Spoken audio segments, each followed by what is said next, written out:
Okay, this very disturbing story is coming to you from Chicago. This incident happened earlier this week. Unbelievable. Sometimes people that try so hard to do the right thing and to help others that are down on their luck, not only is their kindness taken for weakness, their entire life is taken from them in such a brutal and disgusting way as this lady's was. As well as some of the details, disturbing details, leading up to her murder.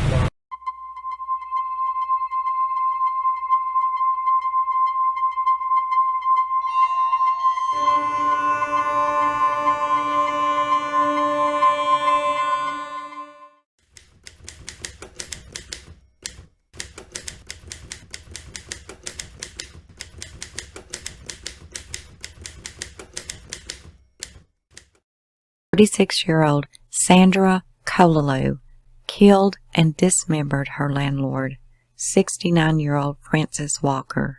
This is after Miss Walker had left an eviction notice on her apartment room door. Sandra is charged with first-degree murder, 1 account of concealing homicidal death, and a misdemeanor charge of aggravated assault with a deadly weapon.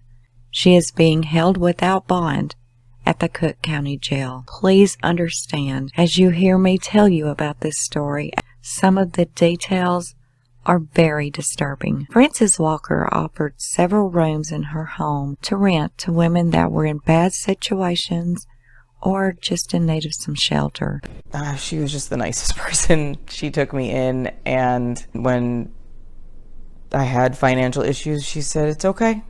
You pay me when you pay me." But on Monday, August the 10th, 2022, a few of the other tenants of the home reported hearing screams in the middle of the night Sunday night. After trying many times afterwards to get a hold of Frances by text, as well as calling her phone, they decided to just call 911 and report her missing. When police and detectives entered into Frances' home, they discovered blood-soaked rags, knives, and linens. Prosecutors said police were called to the house 3 times on Monday to check on Walker, the 3rd time discovering some of Walker's body parts in a freezer. Relatives tell us Walker called police previously to have Colelu removed after making threats, but Colelu resided there and was allowed to stay. Basing on the blood evidence in Miss Walker's bedroom, detectives believe that she was attacked and ultimately killed there.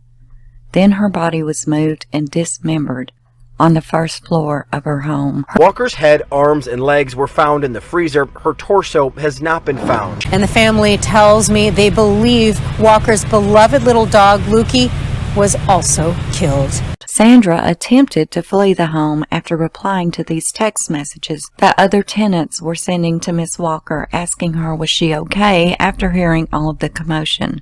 Sandra called a tow truck driver to bring her and a heavy garbage bag 3 miles away to Foster Beach. She also used the victim's credit card to pay the tow truck driver. More of Miss Walker's remains were located on Foster Beach in a garbage can. It's the renters that has favor. Look what happened. If the police would have listened, our system was really there, our sister would have been alive. There are still improvements that can be made to the system and still keep it fair, because if they look at this fairly, they know this is a dangerous person. The tow truck driver also testified that Sandra pulled a knife on him as well. At this time, detectives believe that the motive behind this brutal crime was the eviction notice that Miss Walker had posted on the suspect's door. It was also learned that some of the tenants that lived in the home had previously called 911 complaining that they were afraid of Sandra. I can see they're still investigating.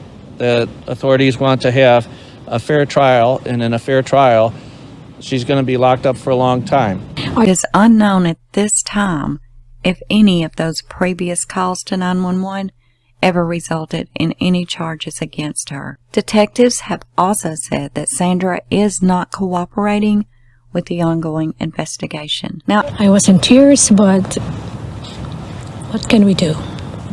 You know, see stuff everywhere, pictures of her when she got married and her brother. And just feel we miss her more. Ironically enough, when I was kind of researching into this story, there's not a whole lot out yet. But I did find that she actually has a YouTube channel. This is one of her videos on her channel.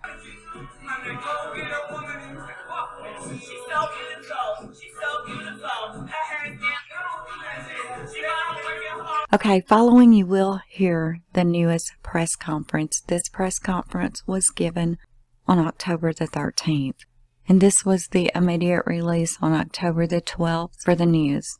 This just explains who she is, her charges, and she is being held without bail. Kulalu has a long history of misdemeanor cases, but no felony convictions. In one of those cases, she was charged with battery, accused of beating her 14-year-old niece and 15-year-old cousin. This is absolutely unjustified. Frances Walker was trying to do something good by opening her home and offering shelter to women that are trying to escape things and need shelter. So she opened her home up to this lady, as well as she has to many others, to try to help them to get off the streets, to have a new start, to get away from whatever abuse or whatever the situation is. And Sandra had been going into the tenants in the basement, her bedroom, without permission. Fran's never been the one to say, get out this minute.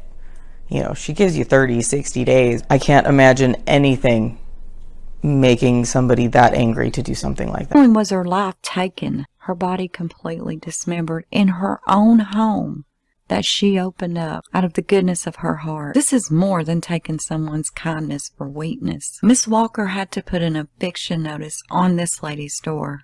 Not because she couldn't pay her rent, no, but because she was making the other tenants very uncomfortable. She's also been charged with battery in the past. I'm so sorry this happened to you, Frances. Thank you so much for opening your heart and your home to help those that truly needed your help. And I know many out there are very grateful. This is completely unjustified. I don't even know what to say. What in the hell is this world coming to when you can't even help people without having to pay for it with your own life? Thank you all so much for listening.